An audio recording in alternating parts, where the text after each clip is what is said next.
नमस्कार, मैं हूँ अतुल। क्या आपने कभी महसूस किया है कि जीवन की छोटी-छोटी सफलताएँ या असफलताएँ भी आपकी मानसिक शांति को भंग कर देती हैं? एक पल आप खुशी के शिखर पर होते हैं और अगले ही पल दुःख के गहरे गड्ढे में। अगर आप इस अस्थिरता से मुक्त होना चाहते हैं, तो यह वीडियो आपके लिए है। आज हम भगवद गीता के उस श्लोक पर विचार करेंगे, जिसे भगवान श्री कृष्ण ने स्थिर बुद्धि या स्थित प्रज्ञ व्यक्ति का लक्षण बताया।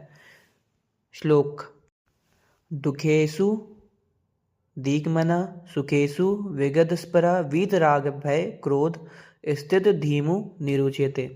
अगले 10 मिनट में हम जानेंगे कि कैसे यह श्लोक हमें एक ऐसी मानसिक अवस्था प्राप्त करने में मदद करता है जहां सुख और दुख दोनों ही हमें विचलित नहीं कर सकते। श्लोक का अर्थ और स्थिर बुद्धि के 3 लक्षण हैं। आइए इस अद्भुत श्लोक को 3 हिस्सों में तोड़कर समझते हैं। जो स्थित प्रज्ञ है, जिसकी स्थिर बुद्धि हो, व्यक्ति के 3 प्रमुख लक्षण बताते हैं। दुखेस्वनु दिग्मना, अर्थ दुख आने पर जिसका मन चिंतित या उद्विग्न नहीं होता। जब विपत्ति आती है तो वह शांत रहता है, ना कि घबराता है। वह स्वीकार करता है कि दुख अस्थायी है।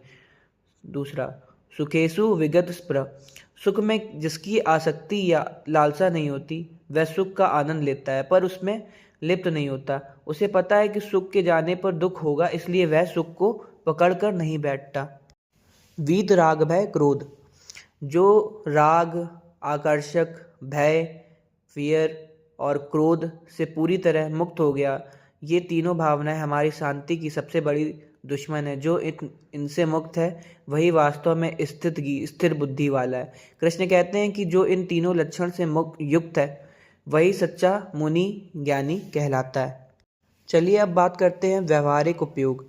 आज की भागदौड़ वाले जीवन में इस श्लोक को कैसे लागू करें।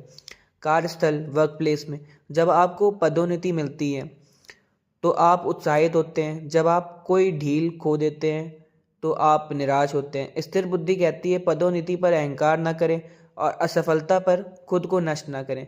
कर्म पर ध्यान दें, परिणाम की उपस्थिति पर नहीं। देन अब देखेंगे रिश्ते यानी रिलेशनशिप। हमें राग तभी आता है जब हम किसी व्यक्ति को उम्मीद रखते हैं।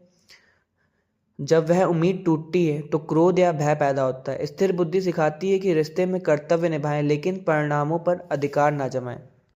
अब बात आती है सोशल मीडिया। सोशल मीडिया पर लाइक्स, सुख पर उत्साहित होना, आलोचना, दुख पर गुस्सा होना, यही हमारी मानसिक अस्थिरता है। हमें अपने मूल्य, सेल्फ वर्थ को इन बाहरी चीज़ों से नहीं जोड़ना चाहिए। स्थित प्रज्ञ बनने का अभ्यास और निष्कर्ष। तो स्थिर बुद्धि रातों रात नहीं आती, यह एक अभ्यास है। जब भी कोई अप्रिय घटना हो तो एक गहरी सांस लें और मन में कहें यह अस्थायी है। जब कोई बड़ी खुशी मिले तो रुकें और कहें इसका अत्यधिक आसक्ति से दूर रहना है। इस अभ्यास से आप धीरे धीरे अपने राग, भय और क्रोध पर विजय पा सकते हैं। श्री कृष्ण हमें एक ऐसी शाश्वत शांति का मार्ग दिखा रहे हैं जो बाहरी परिस्थितियों पर निर्भर नहीं करती। वह शांति हमारे अंदर है और उसे पाने के लिए हमें बस अपनी बुद्धि को स्थिर करना है। इस गहन ज्ञान को अपनाने के लिए आपका हृदय से धन्यवाद। अगर आपको यह वीडियो पसंद आया हो तो इसे लाइक करें और कमेंट में स्थित प्रज्ञ लिखकर अपना संकल्प व्यक्त करें। ऐसे ही ज्ञानवर्धक विचारों के लिए चैनल को सब्सक्राइब करना ना भूलें। जय श्री कृष्ण। चिंतनशील धुन धीरे धीरे समाप्त होती है। चलिए जोर से बोलिए जय श्री कृष्ण। आगे आने वाली वीडियो में हमसे बने रहिएगा।